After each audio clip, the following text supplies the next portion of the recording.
sebetulnya untuk sampai kita bisa melakukan atau sampai tahapan untuk membuat code itu ada beberapa yang perlu saya ceritakan, sehingga saya di sisi itu pun sebetulnya juga menjadi motivasi saya untuk tidak hanya, mengejar hobi saya atau kesenangan saya untuk di hardware ya. Teknologi itu tidak hanya di hardware, tapi juga di kemampuan kita melakukan ini, mulai dari modeling sampai mendapatkan code yang akurat.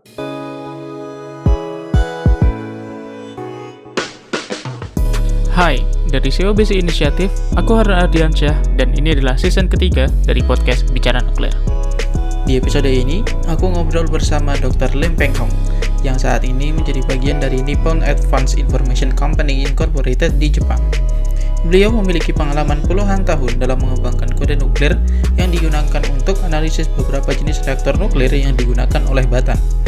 Kali ini, kami ngobrol tentang karir beliau di Batan dan di Jepang, pendekatan beliau untuk membangun sebuah kode nuklir, dan juga pendapat beliau tentang bagaimana pengembangan kode nuklir di Indonesia saat ini.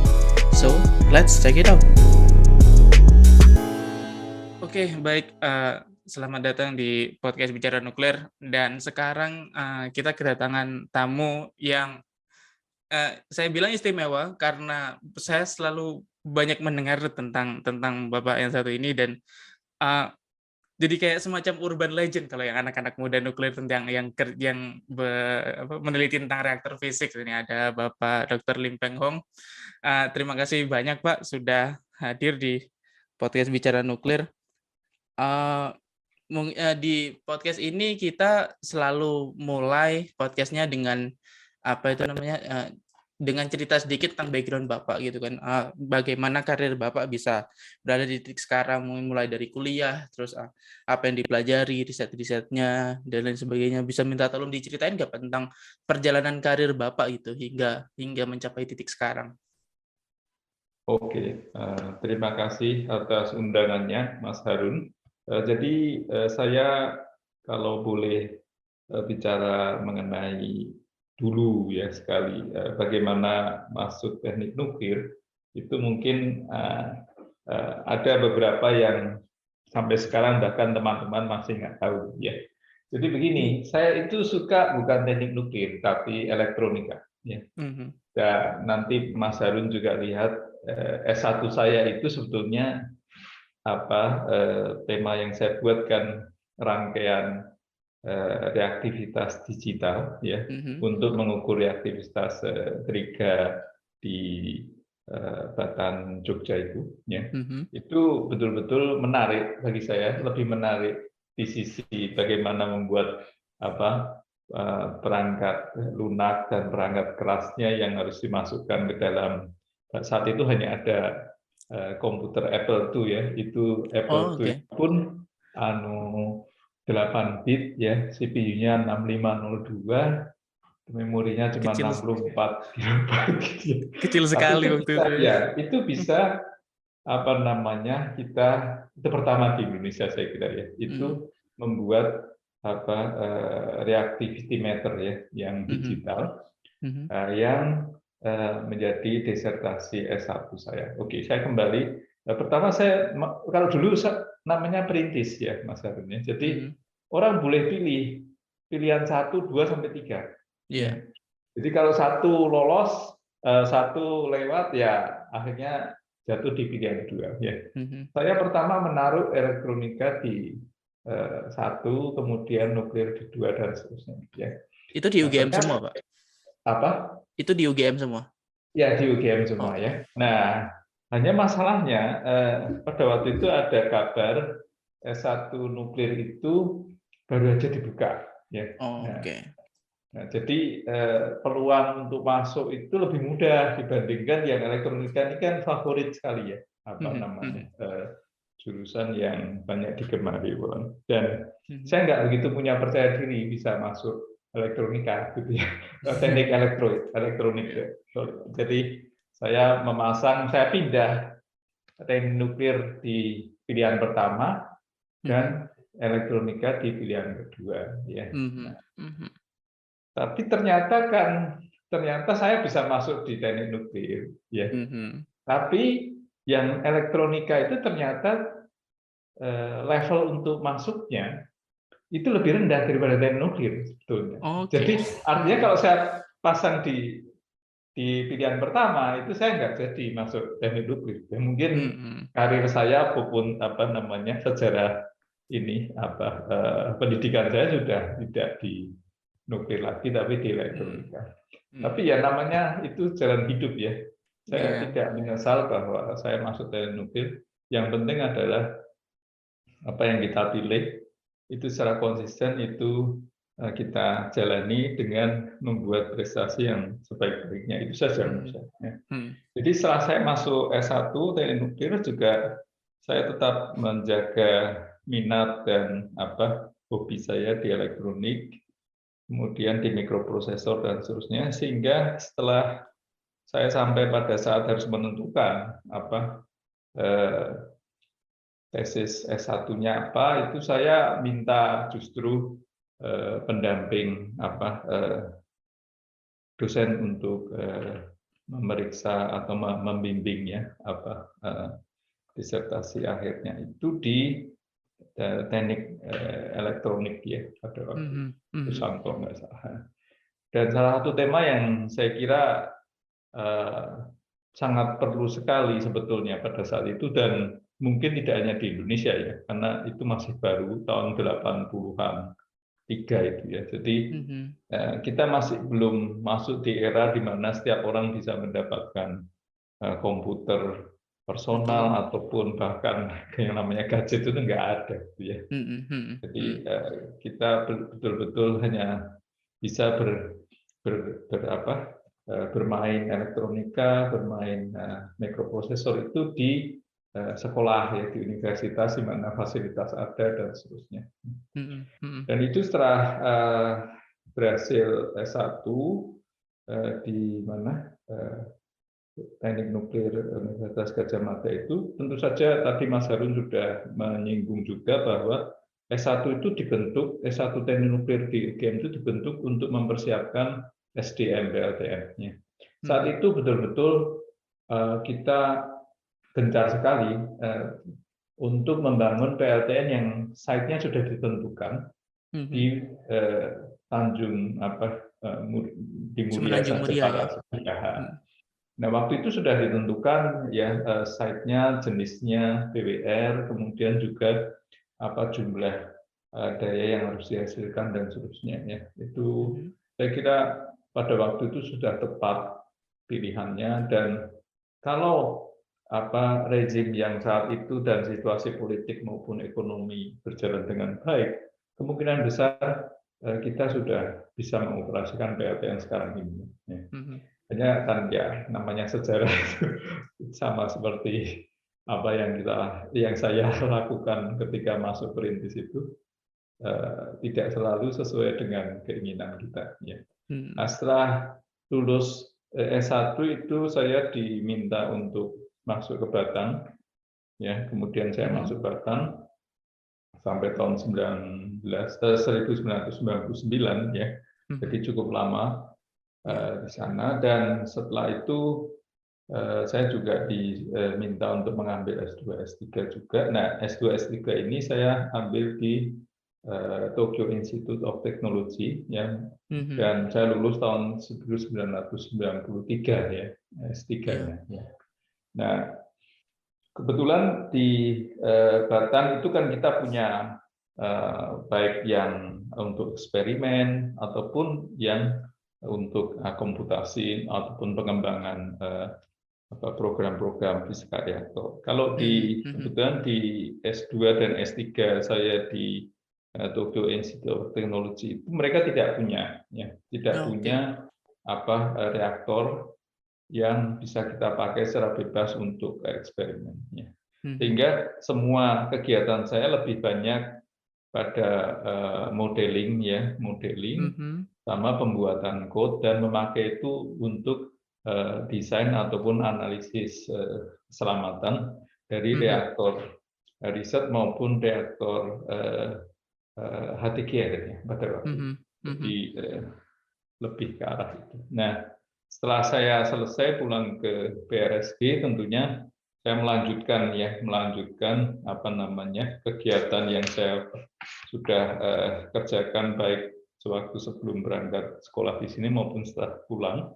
Itu saya meneruskan dengan mengembangkan apa namanya code yang ingin kita pakai untuk PRSG ya, untuk RSG gas ataupun untuk masa depan ya. Itu kebetulan karena HTGR itu sudah saya kerjakan sampai S3 sehingga ketika saya pulang ke Batan lebih mudah untuk meneruskannya. Nah, yang masih belum itu seperti tadi kan pada saat itu pemerintah maupun Batan berpikir mengenai PWR.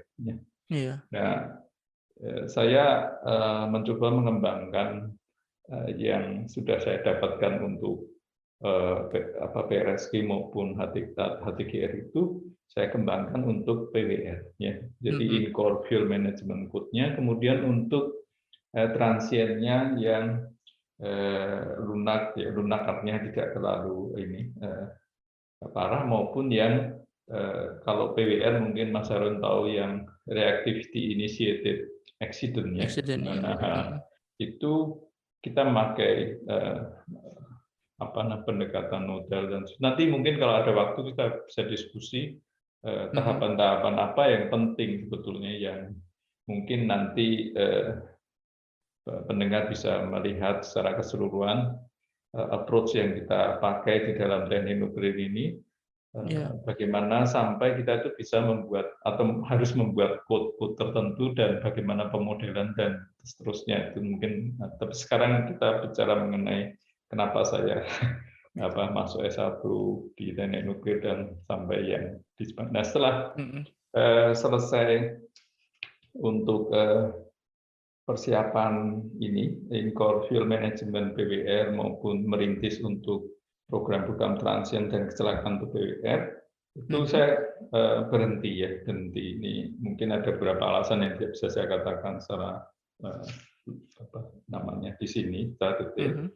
Saya kemudian ke Jepang dan bekerja di selain universitas tempat saya dulu mengambil S2 S3 di Tokyo Institute of Technology, juga saya akhirnya masuk di yang sekarang yaitu Nippon Advanced Information Service. Itu perusahaan yang juga mainnya itu pengembangan code dan juga memakai code-code yang kita kembangkan atau yang sudah dikembangkan oleh institusi lain untuk melakukan analisis maupun desain reaktor, dan juga bagaimana kita meningkatkan misalkan tingkat keselamatan reaktor-reaktor yang sudah ada ataupun reaktor-reaktor yang masih didesain dan seterusnya ya. Itu sejarahnya seperti sampai sekarang ya, dan kebetulan tahun ini bulan Maret yang lalu itu saya 60 tahun maksudnya. Selamat ya, Pak. Sudah waktunya sebetulnya. Kalau di Indonesia mungkin sudah harus pensiun. Tapi di sini itu pensiun resmi tahun 65, Mas Harun. Dan biasanya mereka tidak menganjurkan untuk pensiun 65 tahun ini. Bulan April kemarin peraturannya dirubah lagi, kalau bisa diundur sampai 70 ya.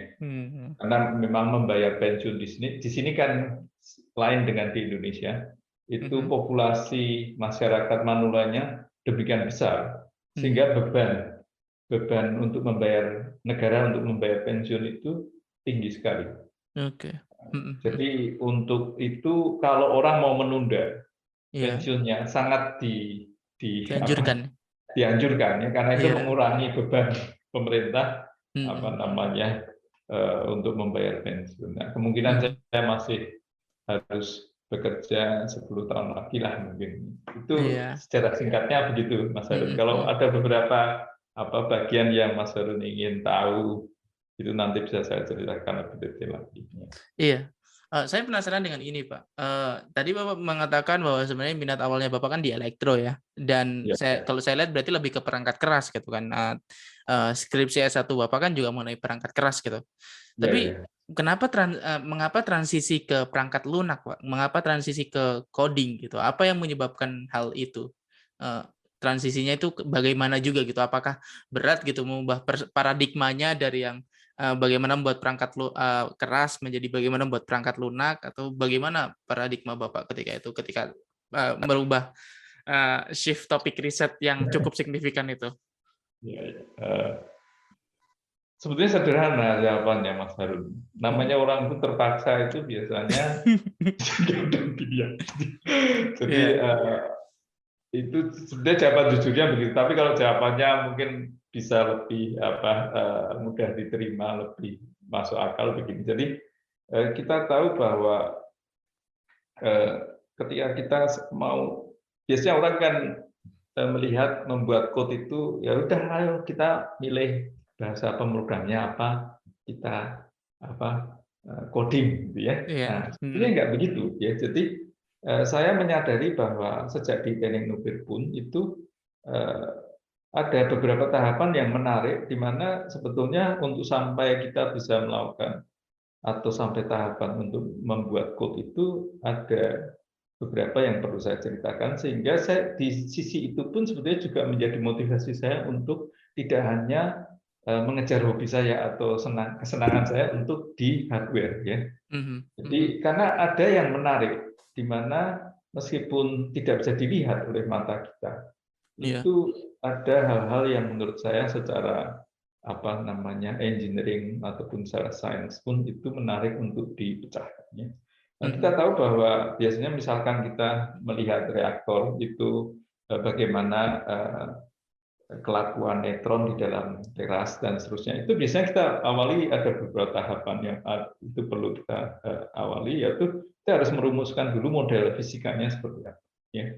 Setelah itu dari model fisika itu tentunya kan sangat ideal, biasanya kita untuk sampai ke code itu ada tahapan lagi, yaitu kita harus merumuskan model matematikanya apa. Iya, betul. Nah, setelah model matematikanya kita tahu, baru kita lihat bisa menyelesaikan itu atau tidak ya. Nah, itu kita masuk tahap ketiga, yaitu memodelkan secara numerik. Jadi belum tentu model matematika, persamaan matematika yang untuk menerangkan model fisika tertentu itu belum tentu bisa kita selesaikan.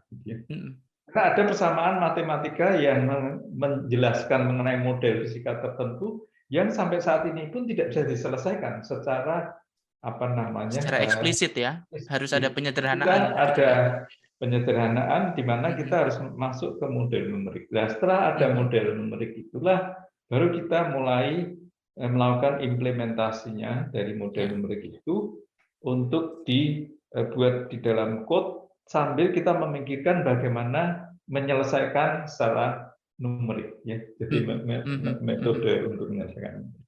Nah, setelah kita membuat code-nya yang kita harapkan bisa menyelesaikan model numerik itu, baru kita melakukan verifikasi ya.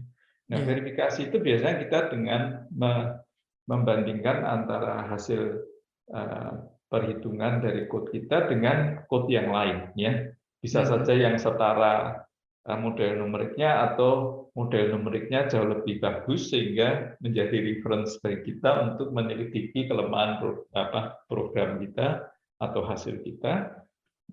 Dan setelah itu tahap terakhir adalah validasi dengan hasil eksperimen atau pengukuran. Ini yang sering menjadi acuan paling baku kalau kita mengembangkan code dan memakai code itu untuk menyelesaikan sesuatu, untuk mendasarkan solusinya itu betul atau tidak. Nah, karena ada tahapan yang demikian panjang itu, saya melihat ini sebetulnya menarik, tidak hanya hardware. Jadi artinya banyak sekali tahapan yang butuh memikirkan, butuh kita pikirkan, perlu kita dalami, dan ini juga menimbulkan kesenangan baru bagi saya. Jadi semacam bukan cuma hobi, tapi hardware ataupun mikroprosesor, sensor dan seterusnya memang menarik, tetapi tidak hanya itu ya. Bahwa bahkan ketika saya sadar juga setelah di S2 atau S3 bahwa apa yang saya lakukan di S1, pendekatan yang saya lakukan di S1 itu pendekatan yang sangat sederhana di tingkat model matematis dan numeriknya. Jadi Oke. misalkan saya memakai reaktivitas atau membuat code yang reaktivitas digitalnya itu hanya berdasarkan poin kinetik Poin kinetis. model. Ya. Oke. Ini kan tidak sempurna, ya sama sekali tidak sempurna, meskipun bisa menjelaskan dan bahkan bisa diverifikasi dan bahkan bisa divalidasi dengan hasil pengukuran di reaktor Triga Jogja, ya, punya Batan pada waktu itu. Tapi saya melihat bahwa ada kondisi-kondisi tertentu yang jelas tidak akan bisa mendapatkan hasil perhitungan yang bagus kalau misalkan saya bisa melakukan eksperimen yang melanggar dari model poin kinetik reaktor. Nah, ini menarik menurut saya. Tidak hanya membuat reactivity digital matter saja. Nah, ini yang membuat saya berpikir bahwa mendalami bukan cuma membuat code-nya saja, tapi mendalami sebelum tahapan sebelum itu model apa yang bisa lebih memberikan hasil yang akurat. Kemudian bagaimana kita itu, terutama sekarang kita punya komputer yang cepat, ya. Tapi zaman saya itu enggak, ya. Jadi orang masih berpikir meskipun bisa diselesaikan secara numerik dengan metode yang ada, apa nggak bisa ini dipercepat, ya? 5-10 kali itu berbeda sekali pada saat itu, ya. Sekarang orang, terutama mahasiswa saya sekarang pun kan, itu dikerjakan paling berapa menit, untuk apa sih dipercepat lagi, gitu kan, ya? Tapi zaman dulu kan nggak begitu, ya.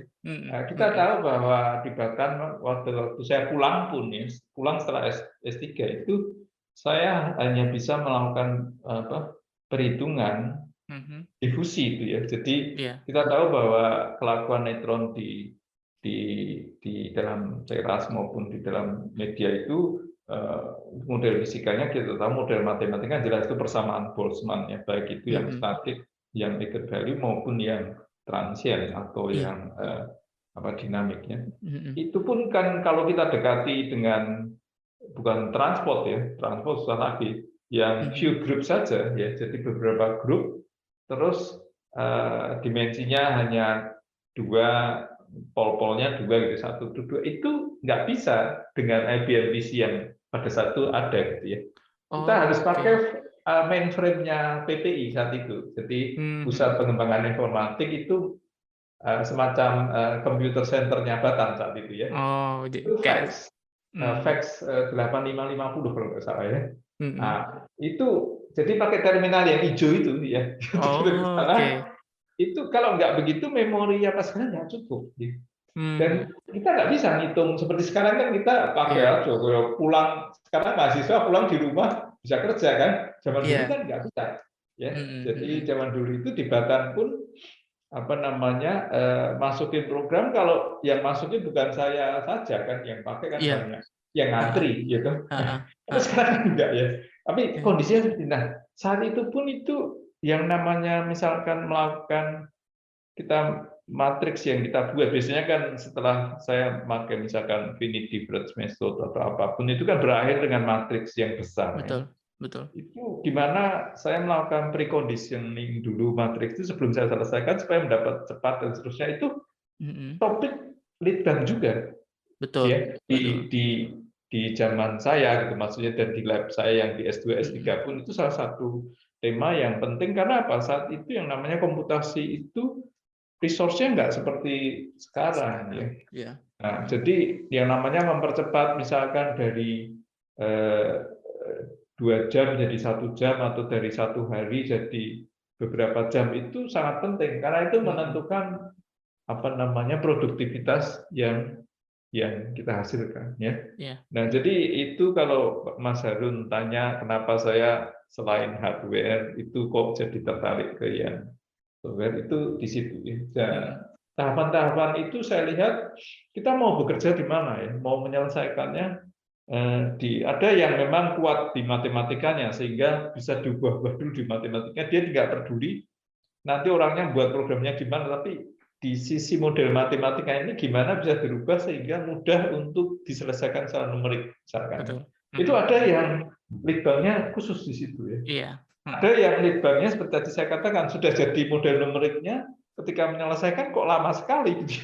Ini gimana mempercepat itu dan seterusnya. Jadi paralelisasi saat itu segala itu menjadi topik ya, yang menarik. Nah, semua ini kan sudah perangkat lunak ya. Boleh dikatakan bukan di hardware. Nah, itu juga tantangan yang menarik dan tema yang menarik sehingga cukup membangkitkan minat saya selain ya tadi awalnya saya kan di hardware dan seterusnya. Itu kilasannya seperti itu, Mas Arwi. Ya, mungkin saya terus kemudian saya mau lompat dikit, Pak. Mungkin ke tadi Bapak ceritakan juga di S2 dan S3 riset Bapak utamanya berkaitan dengan HTGR dan membuat program-program dan kode-kode yang berkaitan dengan HTGR begitu. Saya terus terang sekarang juga bekerja di bidang HTGR, Pak. Beberapa riset saya juga berkaitan dengan HTGR gitu. Apa yang menurut Bapak unik begitu, menjadi unik begitu dari HTGR dibandingkan dengan PWR begitu, misalnya dari sisi pengembangan kodenya. Ya kita tahu kalau misalnya kalau misalnya PWR atau BWR ya kita bisa dekati semuanya dengan sistem pin, sistem simple cylinder, terus habis itu dihomogenisasi menjadi assembly.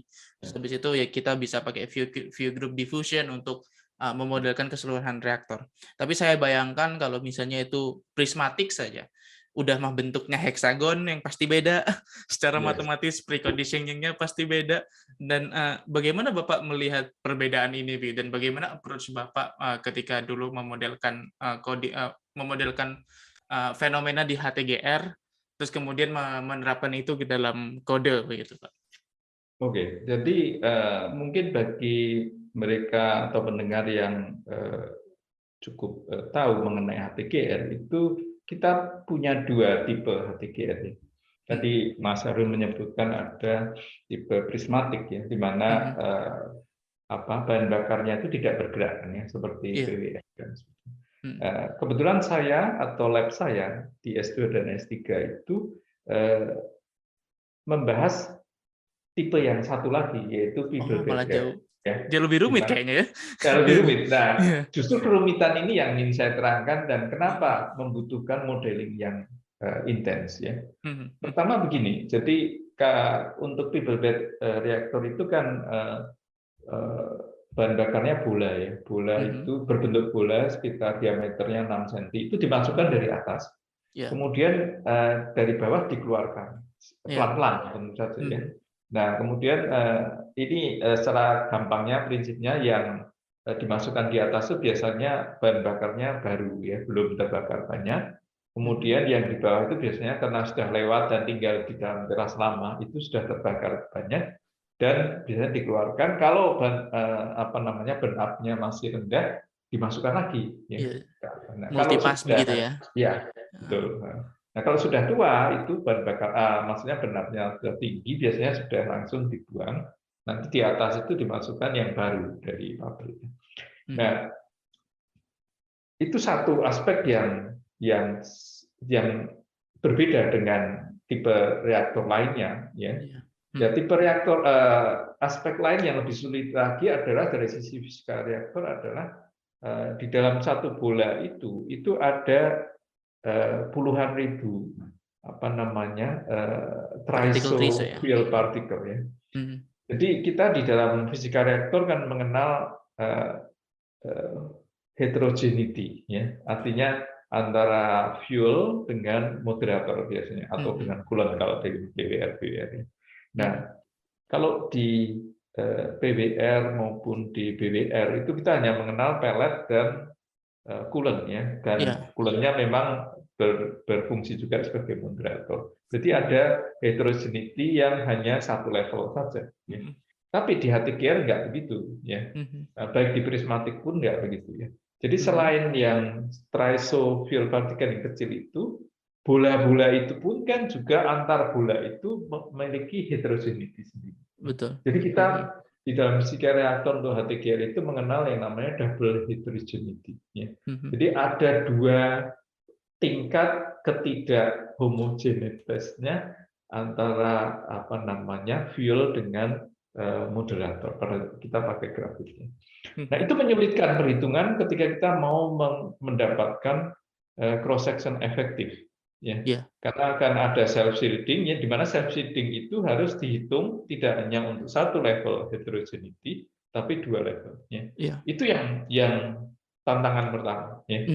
Nah, tantangan kedua adalah tadi bergerak, ya.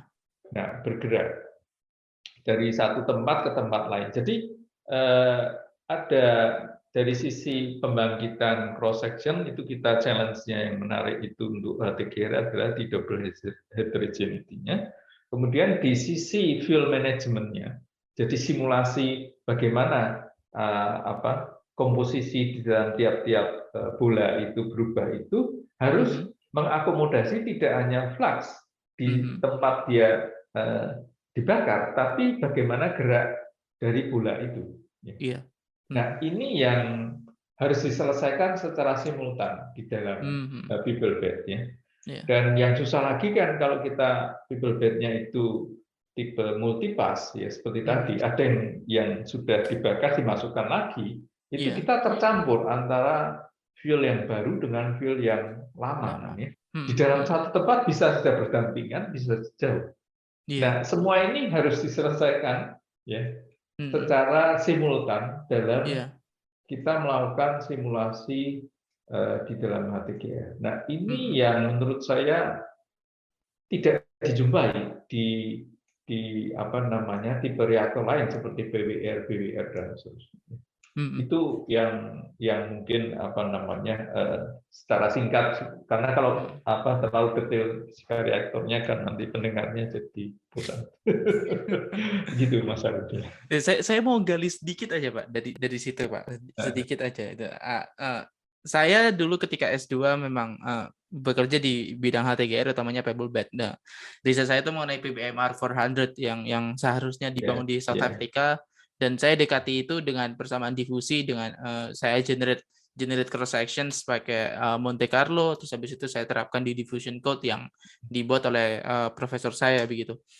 Tapi kan saya hanya mempertimbangkan kondisi statik begitu Pak. Jadi nggak bergerak begitu, pebble-nya nggak gerak. Saya cuma homogenize ketika dia sudah steady state gitu, ketika sudah statik. Nah, ketika kita memberikan efek multipass di situ, otomatis kan pasti akan ada pebble mixing kan di situ. Saya kurang tahu istilahnya apakah tepat atau tidak pebble mixing itu, tapi yang saya bayangkan kayak ketika ada begitu banyak perbedaan burn up di dalam teras itu gitu. Bagaimana kita bisa bagaimana approach Bapak ketika ingin mencoba mencari cross section efektifnya begitu. Karena kan ya kalau misalnya kita hanya terpaku pada difusi, in the end kita nggak bisa cross section yang efektif yang dari tiap pebble kan pasti akan hilang. Semuanya kan pasti akan terhomogenisasi dalam region itu kan.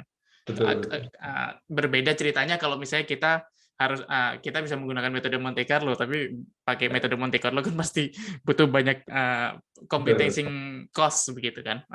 Bagaimana approach Bapak dulu ketika ada problem itu, bisa diceritain dikit nggak Pak? Ya, jadi mungkin tidak terlalu detail, tetapi begini. Jadi kita punya 2 iterasi di situ ya. Seperti tadi Mas Harun juga bisa merasakan bahwa kalau dalam satu daerah itu ada people yang baru, ada yang dibakar masih dengan benak rendah maupun yang sudah tua, itu pertama kita melakukan homogenisasi untuk mendapatkan kondisi flux secara rata-rata dulu di zone itu. Ya. Oh, oke. Ya, setelah itu kita kembali ke microscopic cross section generation module lagi untuk mencari self seeding yang ada di tiap-tiap people itu yang berbeda karena burn up-nya berbeda. Nah, benar berbeda itu artinya komposisinya kan berbeda. Betul. Nah, yang paling penting di situ kan uranium 238, uranium 235, dan plutonium 239 dan 241 kalau benarnya tinggi. Betul. Nah, keempat nuklida itu saat itu loh ya, itu yang paling penting. Itu harus kita cari ininya, self seeding-nya, yang sebagai fungsi dari burn up. ya, Oke. atau fungsi dari komposisi mereka sendiri. Iya. Ya. Mm-mm. Nah dari situ baru kita mencari efektif yang namanya efektif mikroskopik cross section untuk tiap-tiap tipe yang berbeda beratnya itu. Dari situ Mikro ya Pak, baru belum mikro, makro. karena Oke. kalau tidak main di mikro itu nggak bisa mendapatkan perbedaan yang self seedingnya itu. Oke. Ya. Nah, kita kalau sudah punya mikronya untuk mendapatkan makronya kan gampang dengan membobot flux dan membobot sigma mikroskopiknya itu untuk dapat makronya gampang. Tapi kalau kita balik itu susah, kita harus mengembalikan lagi. Nah dari situ kalau kita punya apa keuntungannya kalau kita kembali ke mikroskopi efektif cross section untuk tiap-tiap nuklida penting dan untuk tiap-tiap tingkat benap adalah kita bisa melakukan perhitungan benap dengan akurat. Betul. Nah, perhitungan benap yang akurat ini bisa menghasilkan komposisi hasil perhitungan yang baru. Ya, jadi setelah bibelnya meskipun taruhlah bibelnya dianggap tidak bergerak pun itu kan di benap ya, depresi. Itu di tempat itu bisa nggak kita melakukan perhitungan benap dengan benar itu tergantung dari efektif mikroskopik cross section kita itu akurat nggak ngitungnya. Nah kalau itu akurat berarti perubahan komposisi di tempat itu kalau dianggap tidak bergerak ya, itu bisa dilakukan dengan baik sehingga nanti ketika delta T simulasi untuk tahapan berikutnya itu kita memakai komposisi yang lebih baru yang lebih akurat. Nah, kalau kita memasukkan faktor bergerak tadi, bibel yang bergerak tadi, itu nanti kita seperti ini. Kalau Mas Harun ambil kuliah teknik kimia, itu ada yang namanya reaksi kimia di mana ada yang masuk, ada yang keluar, dan ada yang bereaksi di dalam suatu tangki misalkan ya. Itu bayangkan saja Mas Harun seperti itu. Kalau saya dulu waktu mensimulasinya begitu. Di suatu zone yang cukup besar itu ada reaksi yang tadi deplesi yang kita harus generate dulu mikroskopik cross section efektifnya dulu ya dengan baik. Tapi di tempat itu ada yang masuk karena ada dari zone lain ada yang bergerak masuk ke zone itu. Kemudian dari tempatnya dia sendiri ada yang keluar dari zone ke zone berikutnya.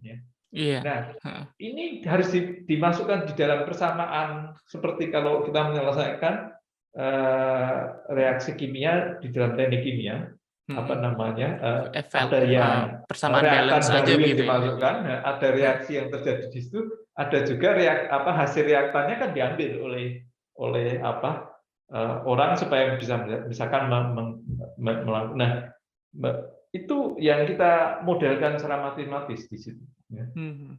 Nah, disitulah sebetulnya nanti faktor velocity, artinya flow bibel di dalam teras itu masuk di dalam model matematis yang saya pakai untuk sebelum diselesaikan untuk numeriknya itu.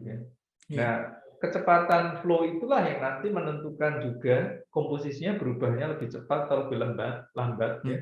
Dan juga menentukan bibel itu berada di dalam teras lama atau pendek dan seterusnya. Waktu di dalamnya itu approach yang saya lakukan dan itu kalau kita masukkan dalam model matematikanya yang fungsi waktu. Kemudian fungsi waktu itu kita d per dt-nya kita nolkan, apa yang terjadi? Kita mendapatkan equilibrium core. Artinya apa? Apa yang masuk di satu tempat dan yang keluar dan yang terjadi di dalam tempatnya dia sendiri tidak berubah dengan waktu. Nah, itu bisa kita selesaikan secara langsung tanpa melakukan simulasi dari awal sampai akhir. Nah, itu yang menurut saya milestone yang besar di lab saya dan pekerjaan pada waktu kami itu bagaimana merumuskan secara matematis secara benar, kemudian mendapatkan equilibrium secara langsung, tidak melakukan simulasi transient. Transient itu bukan transient kecelakaan, transient burn up itu. Kalau yang dilakukan operasi aja begitu ya. Betul. Kalau teman-teman yang di Batam sekarang RDE atau segala itu kan simulasinya transient. Jadi begini, semua diisi bahan bakar baru, dibakar, dimasukkan lagi sampai nggak berubah tempatnya. Tapi kan pada saat itu kalau melakukan seperti itu, saya bisa nggak lulus, ya, karena kan terlalu lama, gitu ya. Iya betul. Nah, di situ menurut saya mungkin kalau menjelaskan orang yang di sekarang mendesain HTGR yang di RDA pun di tempat lain itu, dihitung aja nanti kan ya sudah selesai. Sekarang kan komputer cepat, iya, sekarang iya, tapi zaman saya 30 tahun yang lalu nggak ada komputer yang bisa menyelesaikan seperti itu, ya kan? Lama sekali, ya. Dan ketika mendapatkan equilibrium core itu belum tentu kritis. Kita kan bisa membakar BWR itu ataupun equilibrium core dari BWR itu dapat, tapi kayaknya K efektifnya misalnya 0,95 gitu. Tidak ada artinya gitu. Terus iteratif kan. Oh, berarti enrichment-nya harus dinaikkan atau people flow velocity-nya harus dikurangi supaya nggak cepat-cepat mengalir gitu ya. Nah, terus kan berapa kali kita harus iterasi kan. Nah, kalau kita menyelesaikan model, kita bisa membuat model matematikanya itu seperti yang tadi saya katakan, termasuk flow-nya dimasukkan dalam model matematika ketika definisi, ya, itu kita bisa mendapatkan equilibrium dengan cepat, di mana setelah mendapatkan equilibrium dengan cepat, kita bisa mengecek karena komposisinya tidak berubah terhadap waktu, efektifnya berapa saat itu. Nah, kalau kurang berarti tinggal menaikkan enrichment-nya, ya, atau mengatur misalkan perbandingan jumlah people fuel dengan dummy ini Lebih dalamnya itu ya. Nah, itu yang kita lakukan. Jadi menarik sebetulnya. Mungkin untuk menjelaskan ini perlu matematikanya dikeluarkan, maksudnya persamaannya supaya agak jelas. Tapi kalau dengan kalimat-kalimat gampangnya seperti itu. Iya. Yang membuat menarik bagi saya dengan yang approach yang Bapak lakukan adalah berarti menggabungkan dua fenomena fisik yang berbeda begitu kan. Maksudnya model matematika yang berbeda begitu kan. Model matematika untuk neutron yang kita pakai persamaan transport dan juga model matematika untuk balance of plan, untuk membalance-nya dalam plan-nya begitu, dalam core-nya begitu, model kimianya yang balance-nya itu menarik banget, Pak.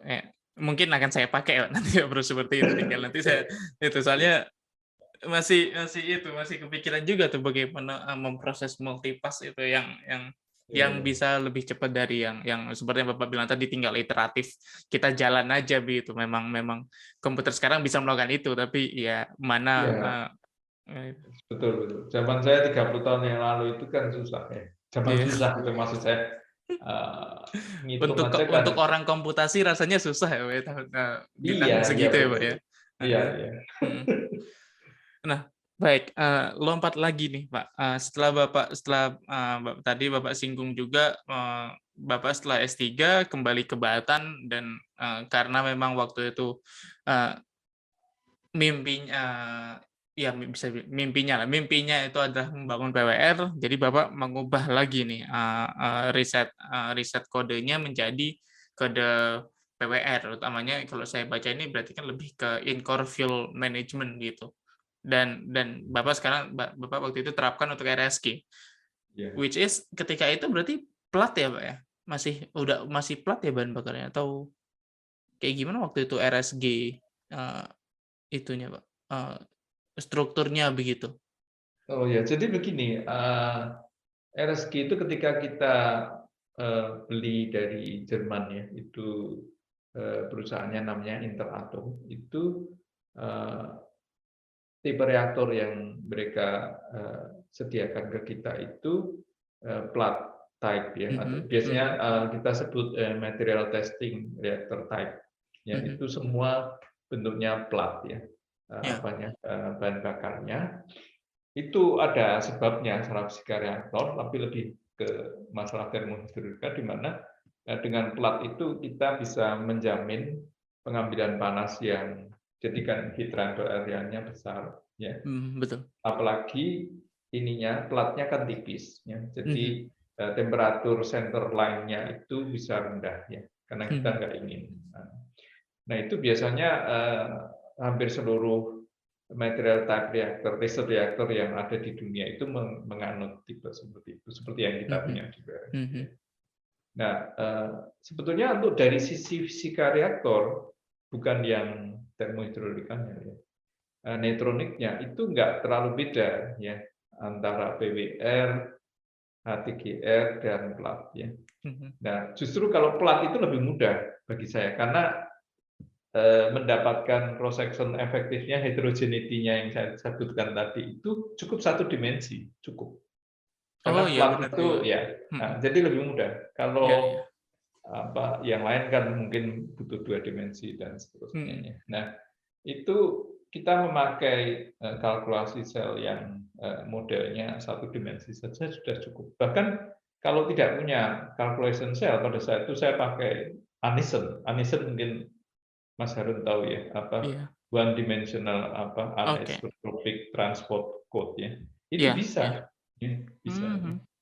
Jadi mendapatkan makroskopik cross section yang efektif maksud saya untuk kita pakai baik untuk nanti perhitungan kritikalitasnya ataupun untuk mendapatkan apa efektif cross section mikroskopik cross section efektif untuk burn-up-nya ya. Nah, itu pada waktu itu Interatom ketika selesai commissioning itu mereka menyerahkan juga in-core code in-core fuel management code yang verifikasi.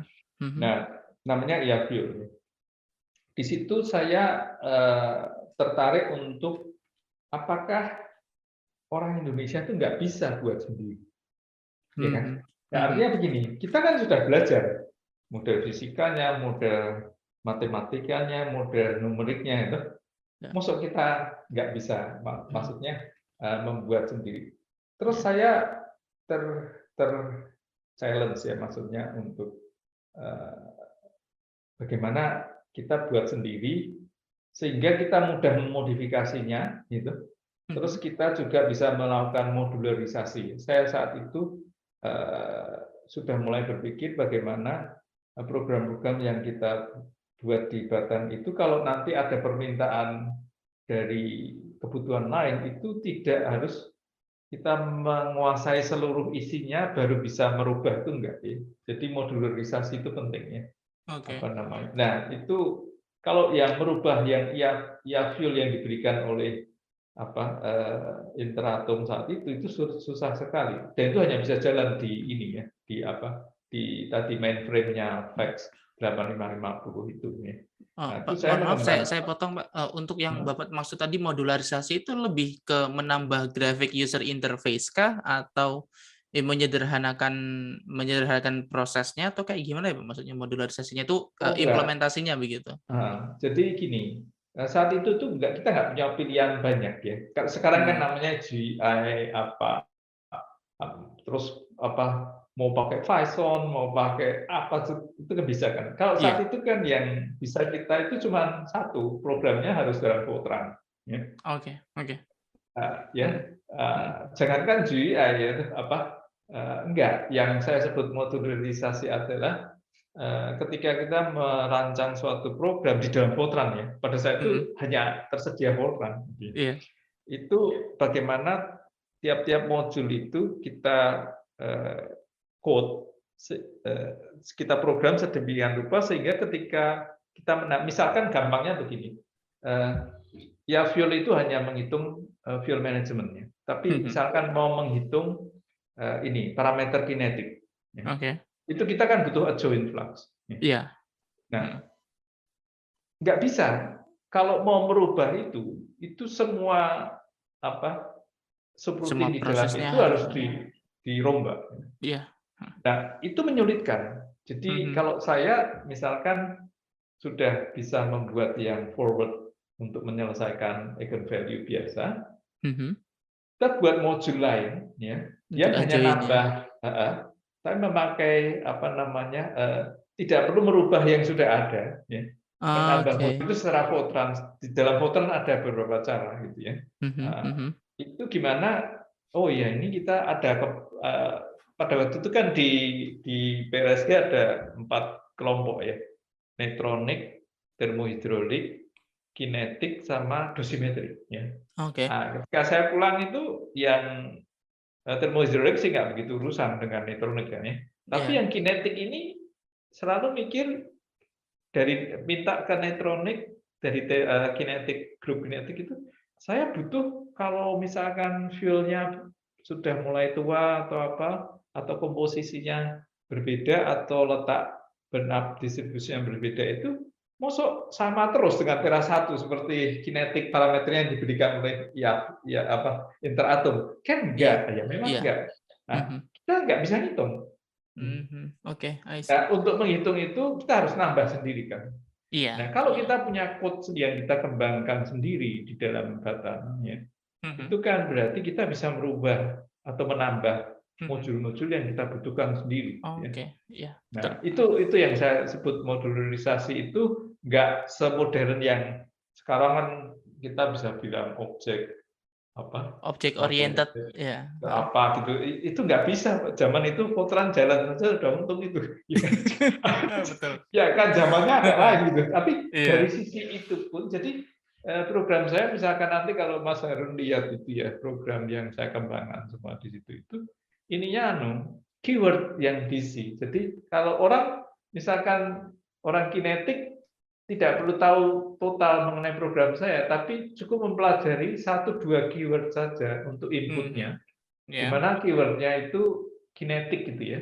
Tinggal memasukkan data yang berhubungan dengan kinetik karena ada keyword itu, nanti program saya bisa baca itu dan memberikan ke mereka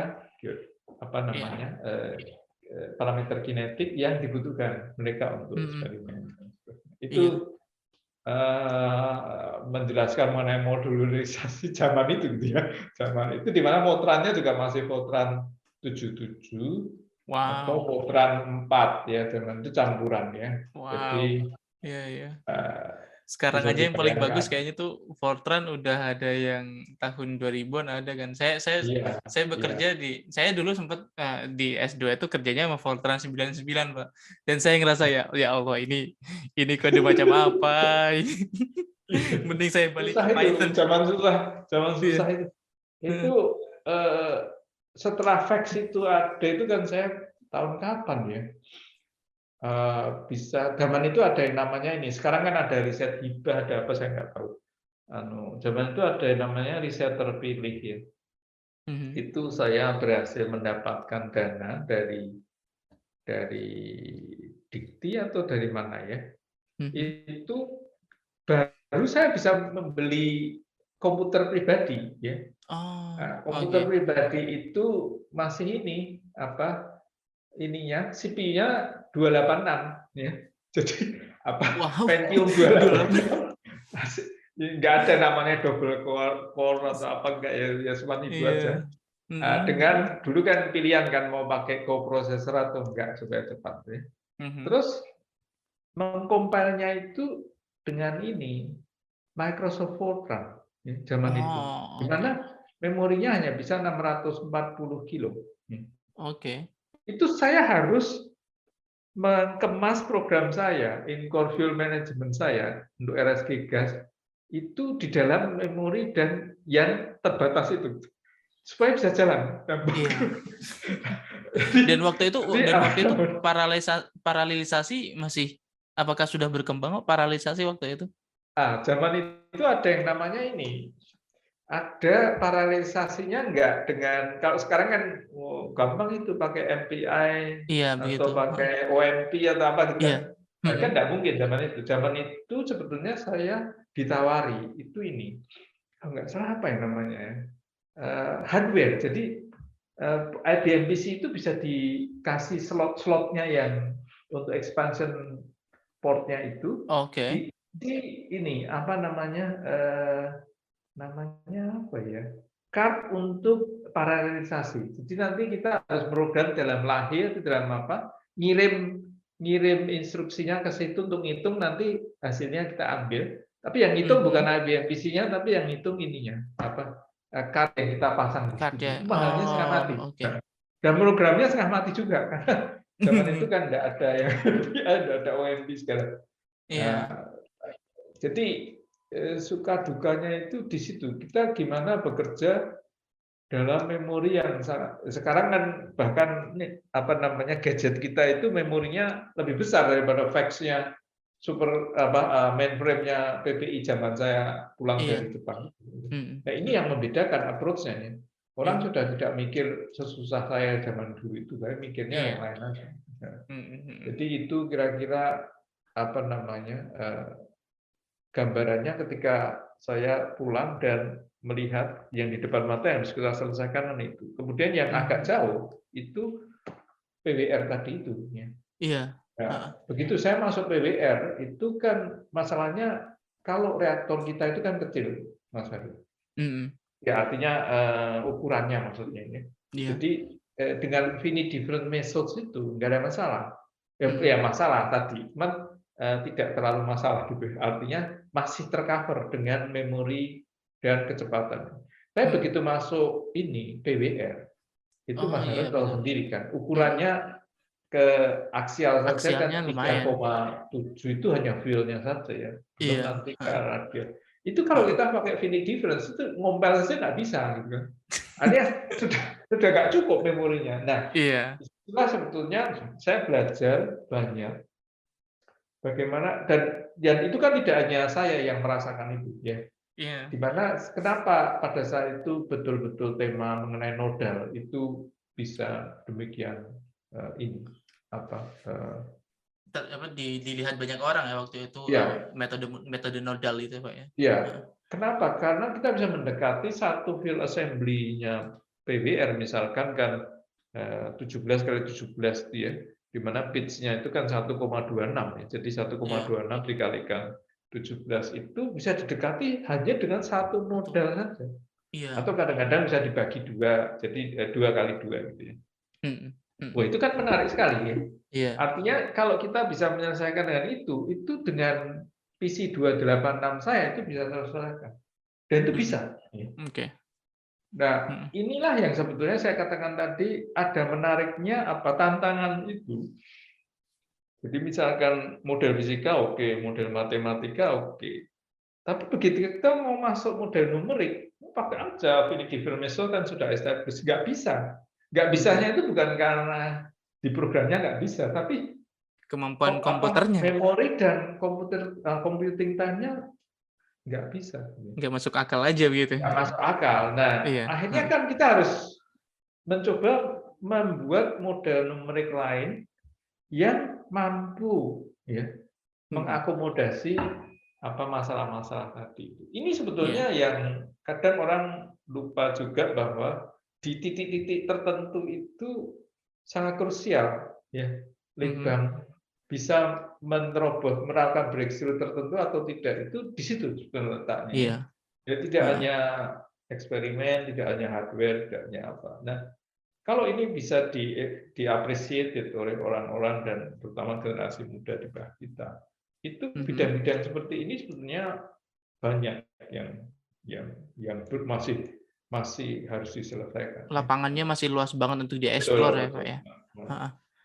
Ini kemudian lanjut ke pertanyaan saya yang selanjutnya begitu Pak ya.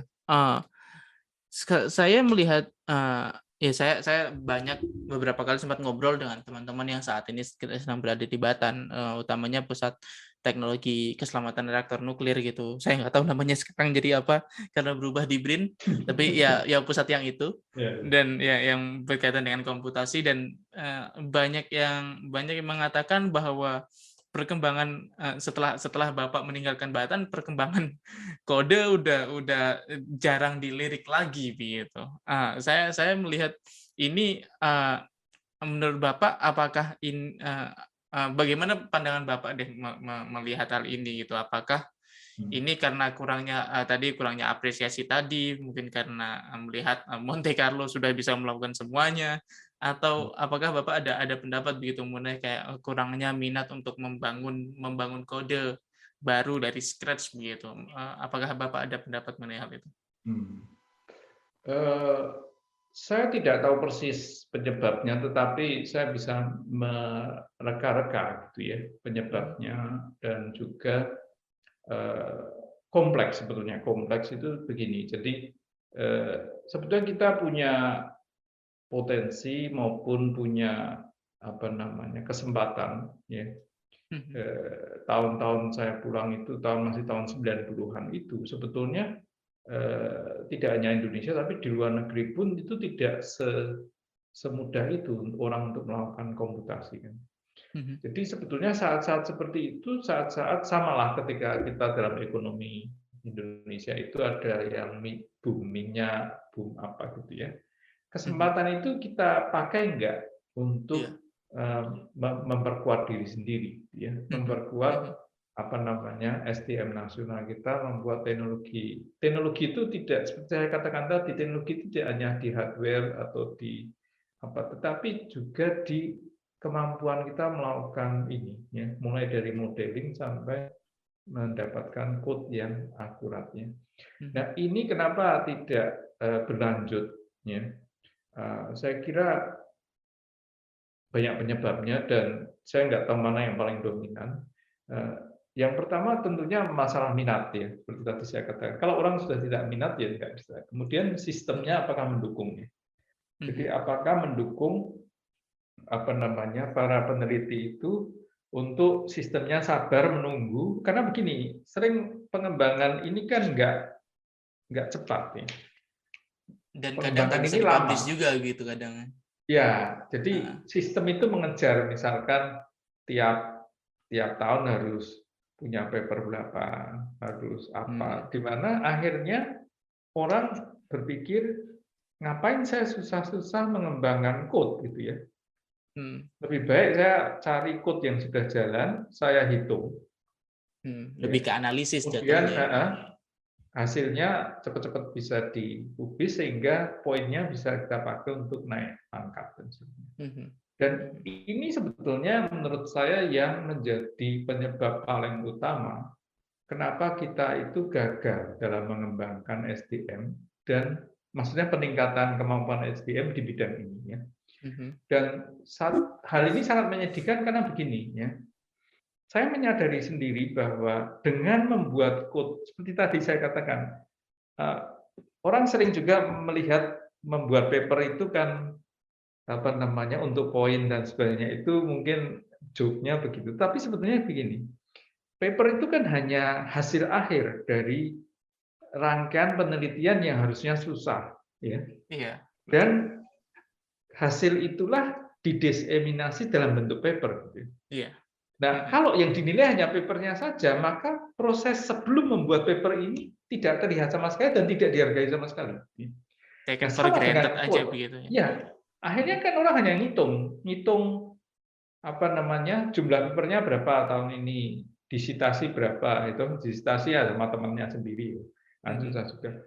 Nah, proses artinya kan terus akhirnya orang membuat akal-akalan saja, bukan melakukan penelitian, tapi bagaimana melakukan kegiatan, saya katakan, untuk membuat paper.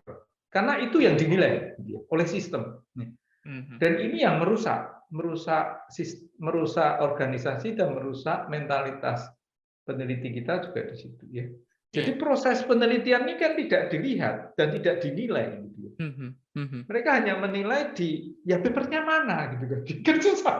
Nah, kalau papernya mana, orang menjawabnya juga mudah. Ya kenapa kita tulis paper saja, gitu kan. Akhirnya begitu. Terus kalau Mas Harun lihat paper-paper yang Mas Harun sebutkan dari pusat yang tadi itu, misalkan ngitung yang satu dengan material A, nanti temennya dengan material B, ya. Code-nya sama, caranya sama, format papernya sama. Nanti temennya lagi ngitung dengan C. Itu diputar-putar begitu saja, kan banyak itu nanti. Nah, nanti komposisinya dirubah, yang satu ngitung enrichment-nya, yang satu ngitung velocity-nya, misalkan itu, yang satu ngitung. Nah, kalau begitu kan artinya apa? Kita tidak melakukan penelitian. Nah, ngitung itu untuk mendapatkan apa? Tidak jelas lagi. Hanya supaya gimana paper itu bisa publish. Nah, itu. Nah, terus saya kembalikan ke yang masalah code itu. orang ketika membuat code itu jangan melihat code-nya jadi atau tidak, itu juga prosesnya lama seperti saya katakan tadi. Kita Betul. paham nggak dengan model fisikanya, dengan model matematikanya, model numeriknya, baru kita bisa membuat code. Nah, ini Iya. juga apakah dilihat gitu ya. Mhm. Dan bagaimana achievement di tiap-tiap tahapan tadi itu bisa membuat orang itu betul-betul melakukan kegiatan riset, bukan Iya. hanya membuat code. Ya. Kalau Mhm. membuat code itu kan cukup. Anda hire tidak perlu peneliti, ya. Iya. Akademi komputer itu suruh buat lebih bagus programnya daripada kalau saya nulis sendiri, gitu kan ya. Iya. Tapi Iya. kan tidak begitu, karena Iya. peneliti fisika reaktor bukan membuat code. Itu orang kadang keliru ya. Mhm. Oh saya itu spesialisnya dibuat code, bukan. Meskipun saya banyak membuat code. Code saya itu jauh lebih jelek kalau dilihat daripada orang yang di akademi komputer buat code lebih bagus lagi. Iya. Tapi Iya. baiklah, itu nggak masalah itu bagi saya. Tapi yang orang tidak mau melihat itu adalah dari awal sampai, misalkan contoh sederhana, PRSG itu tidak pernah dari awal itu bisa menghitung difusi itu kelemahannya kan Mas Harun tahu. Ketika absorber dimasukkan, gagal. Pasti ya. Pasti. Mhm. Jadi mau ngitung dengan control load-nya orang kinetik, ngitung control load-nya nggak pernah cocok. Ya, nggak akan Iya. cocok karena kita pakai difusi. Nah, Mhm. saya cari gimana program difusi saya itu bisa mengakomodasi itu. Itu Mhm. pemodelan fisikanya gimana saya masukkan. Ya. Dari Iya. situ misalkan blackness coefficient-nya, albedo-nya itu kalau kita bisa menghitung di luar program saya dulu untuk disiapkan. Jadi kita Iya. kan pakai absorber AGI, Mhm. NCP. Itu kita punya fisiknya kan. Mhm. Itu Mhm. kita modelkan, baru modelnya itu kita masukkan ke dalam difusi kita, cocok. Iya. Nah, Mhm. itu contoh gimana kita menyelesaikan problem di depan mata. Gitu ya. Iya. Nah, kalau kita gimana ya ngitung kontrol ini nggak bisa. Nah, cari program yang bisa. Akhirnya kan bukan meneliti. Gitu. Mhm. Ya artinya Iya. begitu. Nah, di situ sebetulnya. Nah, ada satu hal yang menurut saya juga pengalaman pribadi saya dan ini penting menurut saya adalah begini. Ketika kita membuat code, kalau kita tidak paham dari awal, mulai dari matematis fisikanya sampai model fisika, matematik dan numeriknya, saya yakin tidak akan jadi code-nya. Betul. Nah, di sini itu yang menurut saya berat, tetapi yang paling membuat kita itu bisa belajar di sini. Iya. Jadi sebetulnya code itu semacam reverse engineering dari semua yang ingin menerangkan atau ingin mensimulasi fenomena fisis. Iya. Dan kalau saya misalkan membuat code sesuatu itu tidak hanya saya membuat code saja. Kadang saya harus belajar dari code orang lain. Iya. Nah, belajar dari code orang lain itu kenapa? Sama seperti reverse engineering. Jadi kalau orang di hardware itu, di Jepang kan juga begitu ya. Misalkan Iya. Hitachi buat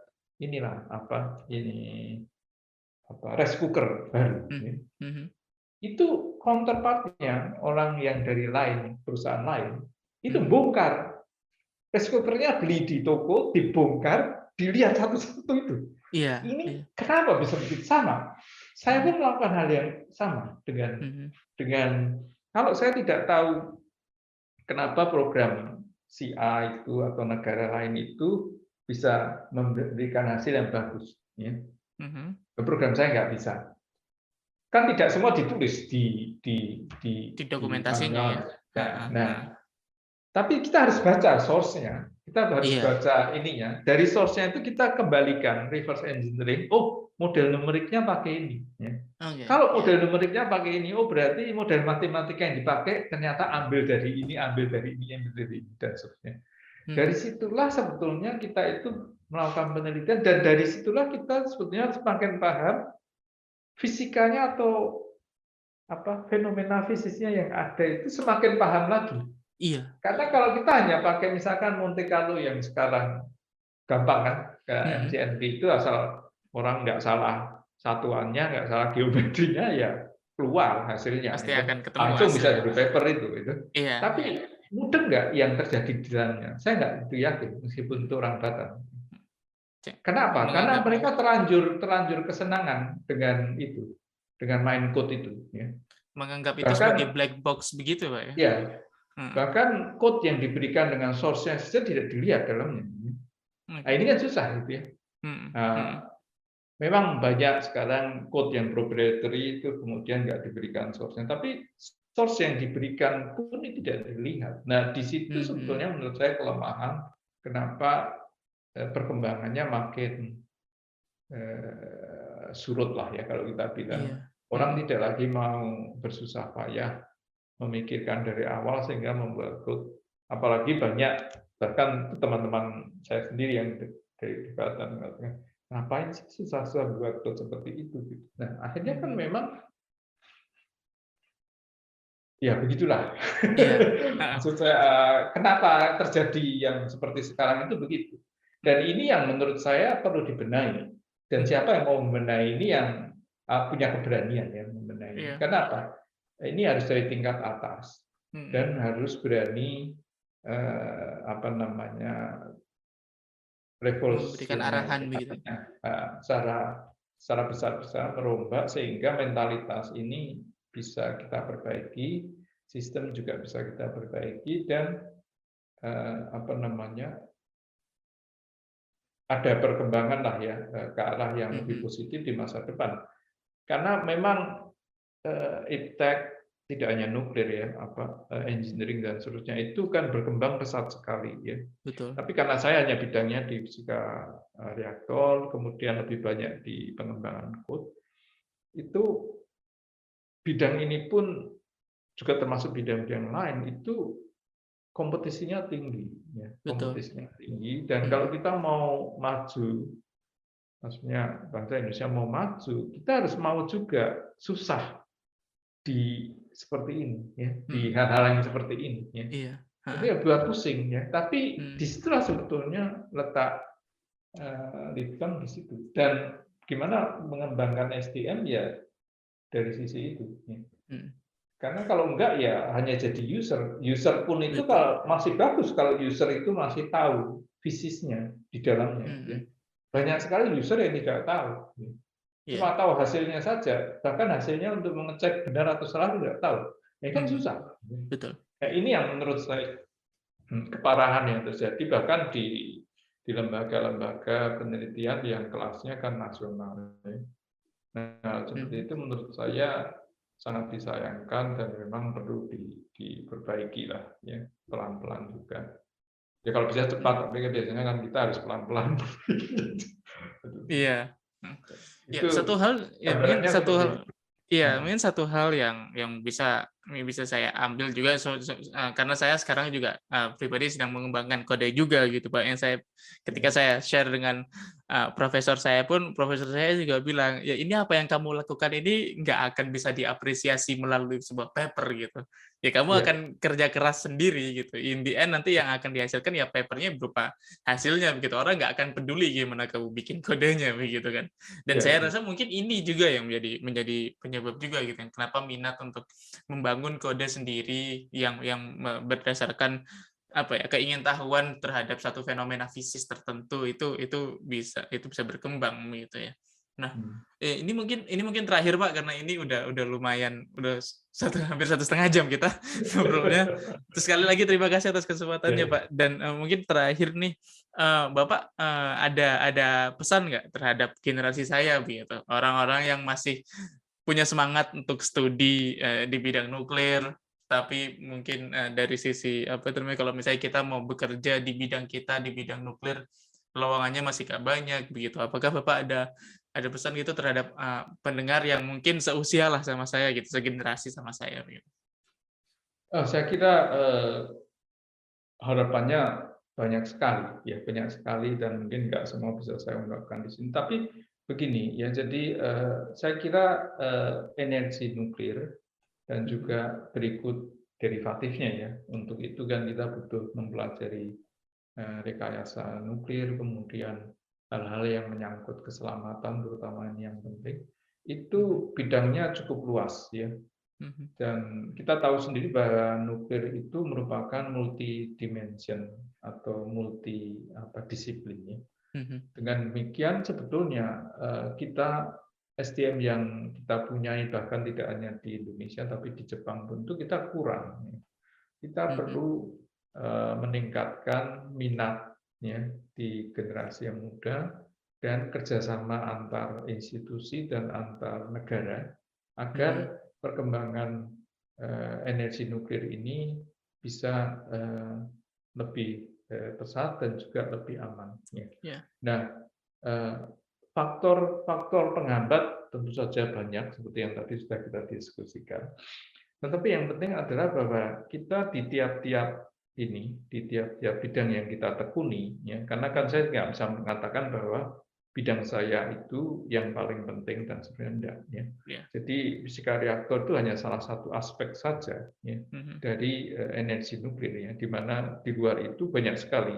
Ya, misalkan dari sisi termohidroliknya, dari sisi nanti kimianya, kemudian daur bahan bakarnya, macam-macam masih banyak sekali ya. Terutama juga yang dibutuhkan oleh industri nuklir ya. Nah, kebetulan kan saya di sini bekerja tidak di Litbang, tapi di industri nuklir itu isinya sangat berbeda dengan yang saya lakukan di Batam. Ya. Meskipun kalau saya ke universitas melakukan yang hampir sama dengan yang di Batam. Nah, untuk kita betul-betul nanti di masa depan, kalau memang PLTN bisa kita bangun dan kita operasikan dengan baik, itu kita membutuhkan ya, SDM yang juga menguasai tidak hanya yang seperti saya katakan, kita atau Pak Mas Harun dengan saya itu hanya fisika reaktor atau code development, bukan ya. Banyak sekali yang membutuhkan bidang-bidang SDM yang sama pentingnya juga. Ya. Nah, ini yang penting adalah kita harus berani kerja keras, ya. Berani untuk menyelesaikan problem di depan mata dan tidak lari dari situ ya. Karena kalau kita hanya menyalahkan sistem kemudian lari untuk mencari jalan pintas seperti yang tadi kita bahas, itu selamanya kita akan menjadi negara yang tidak maju ya. Saya nggak mengatakan sisi negatif dari itu, tapi kalau kita mau membuat kita maju itu ya kita harus mau susah ya, susah menghadapi challenge dan hambatan-hambatan dan kita selesaikan ya. Dan di semua tempat itu kita harus mencoba untuk melakukan yang terbaiknya. Itu menurut saya pesan yang saya kira universal ya, dimanapun itu saya kira perlu kita tanamkan terutama generasi yang muda yang masih sekarang nanti kan menjadi tulang punggungnya untuk pengembangan Litbang ataupun pengembangan iptek di masa depan. Itu Mas Harun. Ya, baik. Terima kasih sekali Pak Lim udah berkenan untuk saya ajak ngobrol. Ya, ini menarik banget sih. Saya udah secara pribadi saya udah banyak mendengar tentang Bapak dan ini sangat terhormat banget.